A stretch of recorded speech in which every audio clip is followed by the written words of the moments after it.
Hello, I'm Dave Buchanan. I'm a son of George Douglas Buchanan and Joan Kathleen Buchanan. He took all his training at that point in England, the rest of it, met a lot of his very good wartime friends, quite a few of whom were Americans who joined the Canadian forces before America was involved in the Second World War. After, at the landing themselves, D-Day, he was on a LCI, and they ran in the beach at Bernier-sur-Mer.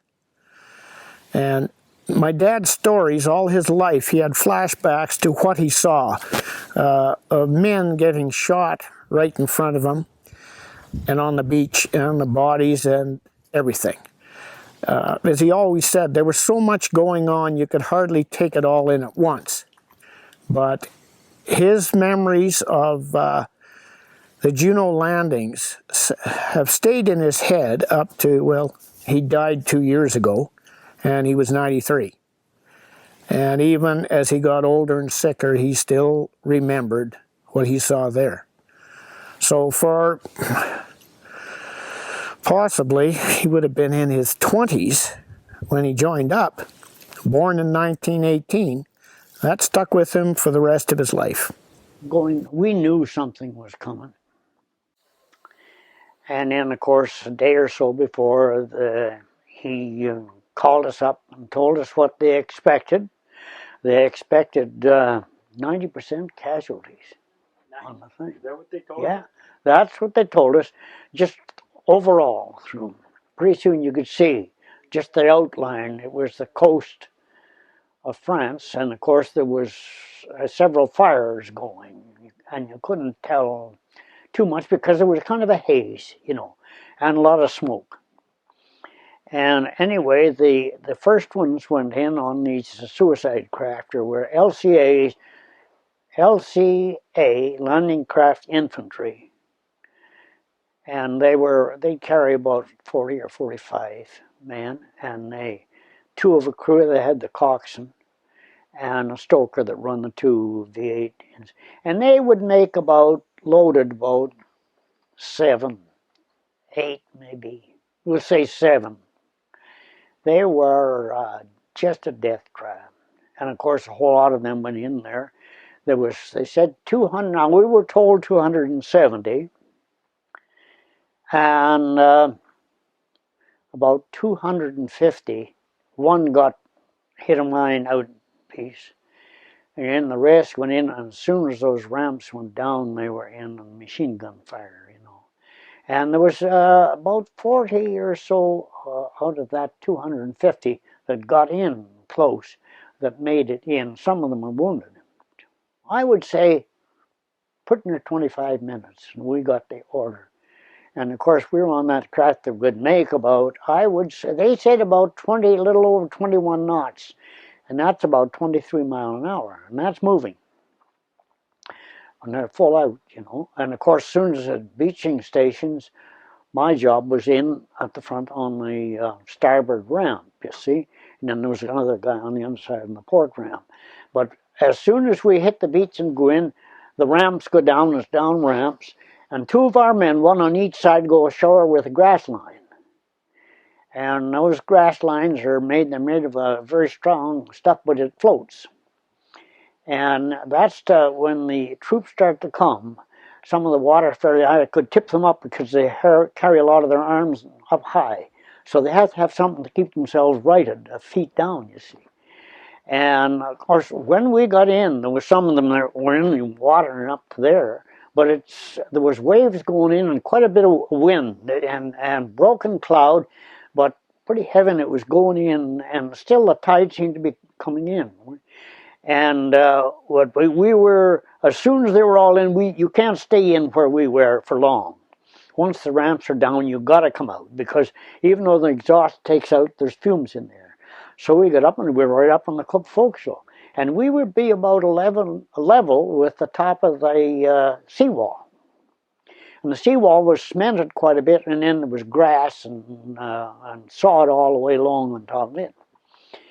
And we got up, and when we got in, our guys were streaming ashore to beat the band, and you couldn't. There was so much going on, and then they were firing mortars over, and all of a sudden there was a bunch of the fellas in front that were going down, and the shooting, it was coming from this pillbox up about 50 yards to the right. And I can still see that guy up, one of our fellas, up against the seawall, running over those bodies. Of the first one was in there, the bodies were all washed up against the seawall, and they're just laying in piles. And he was running over them. And, you're trying to run over a bunch of fallen bodies and trying to keep your balance. And he run down and went to that, and I don't know what he threw in. I imagine it was something more explosive. Somebody said it might have been those Bangalore torpedoes. But anyway, he threw it in through these slots they were shooting out in this way, and it rocked that whole doggone thing. The whole thing, I think, was going to go over. No more shooting out of that. And of course, you don't have time to know how many of these guys were mortally wounded or what. There's so much going on, you can't watch it all. When it takes about 40 minutes to unload all those men, 400 men. And our 10 craft unloaded 4,000, there was 10 of us, for 4,000 men right there. When we were ready to take off, the skipper, of course it's up ramps, and mine come up, and then the other one. By the time I got mine up, I was heading back towards the wheelhouse, and the extension of where the wheelhouse comes back, where the engine room was. You see, the skipper got excited, and it's usually the thing to do once you get that craft moving, you cut your main engines and let the winch take up and pull you off till you get right out. But he overrun the thing, just lost his cool, and of course the props cut off this big cable about that. And of course we lost. And what we run out there, I don't know, but the water was coming in. And Bud Shantz and I went down in where it was, and we were actually standing in the bloody stuff, and it was coming up. And Jimmy stuck his head in, and we were yelling at him, blankets, blankets. You see, the troops had their blankets, and they weren't long. They got blankets, and we got a couple of two of the fellows were handling the engines. We got a couple of bars, and we're trying to cram these blankets in this hole. But you get a jagged thing like that, we could slow it down, but we couldn't stop it. In about a quarter of a mile to the east, just down, right opposite the town, right in, and we come in among the darndest bunch of mines you ever saw, and we never hit a one. It was just luck. And of course we run smack up on the sand, and then shut everything down. And of course, in spite of all the noise that was going way out, there was so much noise, everything on our craft was still. And the skipper come down, and he broke out the rum keg, and we spliced the main brace. Do you know what that is? That's 2 shots around there. And after a bit, I went out and went down where they had it. It was safe to go. And I come back, and I was for a while, and decided I was going down these steps just a little to the east of me. And anyway, I went down these steps, and the seawall there was very high, and they weren't very wide steps going down towards the east. And I got right to the bottom of her 4 ivory seas. Here, this Canadian soldier, he was laying, his feet were there, and he was right up against the seawall. And he had been killed, I guess. He'd made it to the seawall, and he was the only one there. There was nobody else. They'd been killed, I guess, coming in, you see. And he didn't have his helmet, and he didn't have his rifle, and he had one pant leg was torn. I don't know, and you couldn't tell. Of course, he'd been in the water, and he'd probably got right up there, and the water was still coming in, you see, and died right there. But anyway, he was a Canadian. You could tell by the shoulder patch. He could have been Winnipeg Rifles.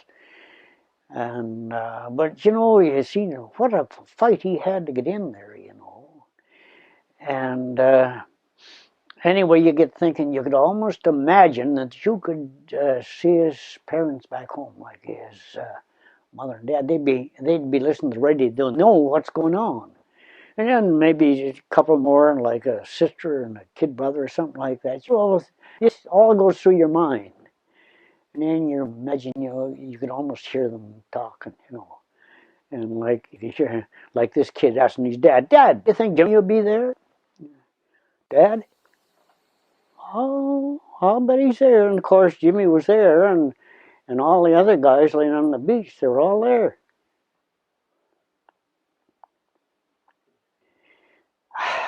Well, this fellow, you couldn't get your eyes off of him. Yeah, thinking, God.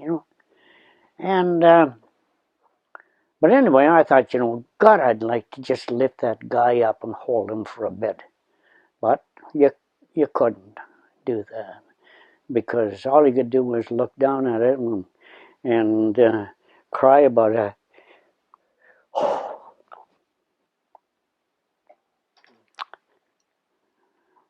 When I come back, I started come back to the seawall. There was Bud standing up by our fallen buddy there, and I know he was having the same problems as I did. He was the tears streaming down his face, and then I got thinking, there's something crazy about it. Here we are, fighting men trained to kill, and fighting men trained to kill. They don't shed tears, or do they? You've always remembered that, eh? But anyway, I went back up on the craft, and I didn't want to. There were several fellows down the bottom getting something to eat, and but I just stood around up there and watched stuff going on. But it's a funny thing. All those guys joking bunch, there was no joking. Any conversation was very serious stuff. No laughing, no loud talk. I went out on the sand about maybe 30, 40 yards, and talk about activity on that beach you couldn't imagine. And of course and the funny part by this time, or even before that, all the clouds were gone, the winds was gone, and if you'd ordered a special beautiful day, you couldn't have got anything better. It was just as calm and warm. But out on the beach, talk about activity. And you see there.